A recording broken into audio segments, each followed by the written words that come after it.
Keeping up to date with new tools and making videos on them is hard. Now, Webflow have just released their Webflow AI, as all these companies are doing these days. So what we're going to do, we're going to take a look, but really I think you're here for my opinion on them and what I think of the tool. It's an AI builder. What more can you really do? Let's dive into it, have a look at Webflow AI, and I'll give you my thoughts at the end. Let's do personal project. What's the name of the project? I need a new website, so let's just do my personal site. Some details. Right, okay.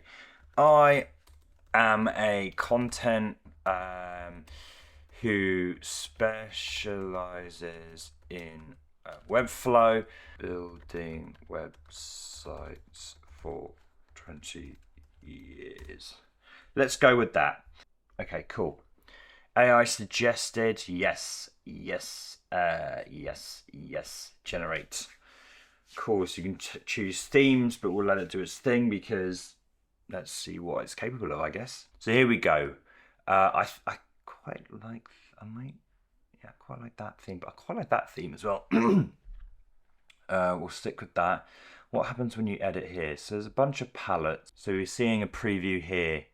I wonder if these palettes are bespoke to me or whether they're just standard. You let me know actually whether you're seeing the same stuff and it's just picking a bunch.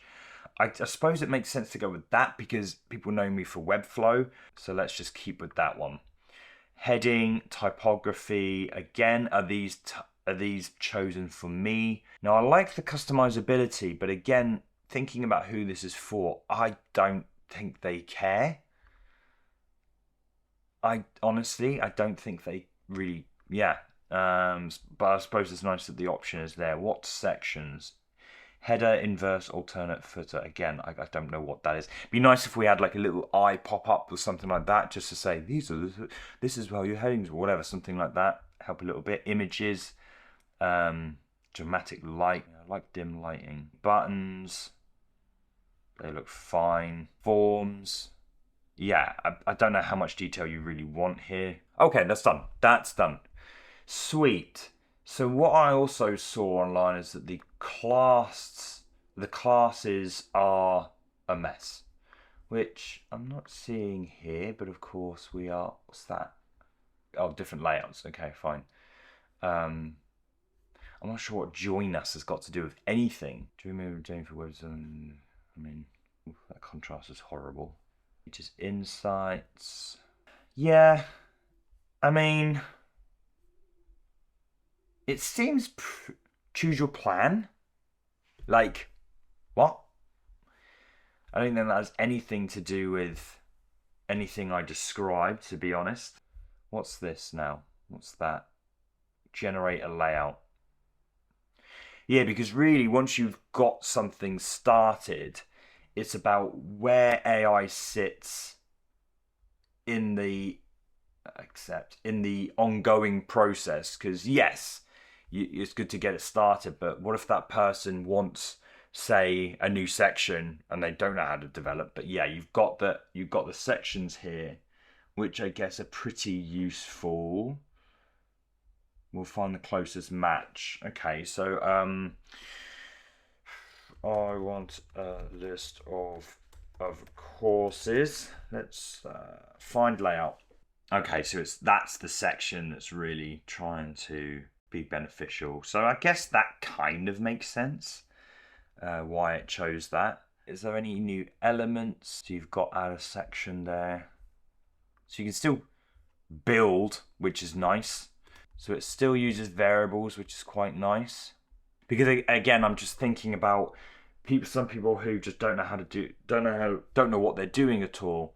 They're going to use this tool and then they're going to hopefully wean off of AI. Really, again, this is a starting point rather than the sort of way to develop. I did another video on my other channel, which I'll link to, basically discovering a tool called Replit, which really is the AI is the IDE. The AI is the way to create the app apps and websites and various things like that. This is sort of like a bolt-on solution to the design tool. So it's in people's best interest to kind of wean themselves off of it rather than, okay, so I can edit the theme there, rather than stay on it. Okay, we have the style guide. And this is nice. This is really nice. Yeah, pretty cool. Pretty cool way to get started. So, I mean, it's pretty standard. I don't think it's anything groundbreaking. I'm still going to think about whether Webflow is the right place for this to sit, because it's really taking on not only the design but also the UX and the copy and things like that. But I think for businesses who are just getting started, who just want something that's bespoke and like tailored to their business but don't really know how, this is a really, really good starting point. And also they can continue to add to the website just through the AI prompting. I wish that was more front and center rather than just like a little icon in the middle of each section or whatever.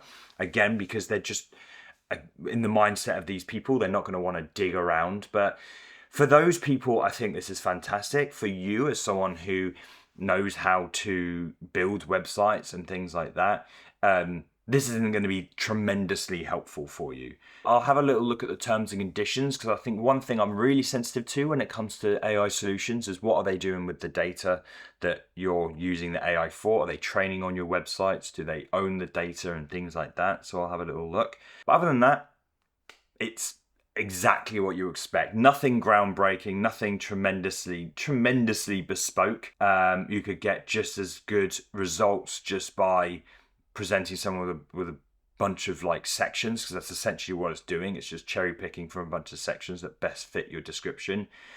But it does give you that design, does give you that theme, and it's a welcome addition. What more can you want? So, subscribe if you haven't already. Check my Patreon, because we've got a React Inside Webflow course over there, plus early release content and special content that doesn't make it to the channel. That's patreon.com/0x5m5. Really appreciate it. And until next time, happy no coding.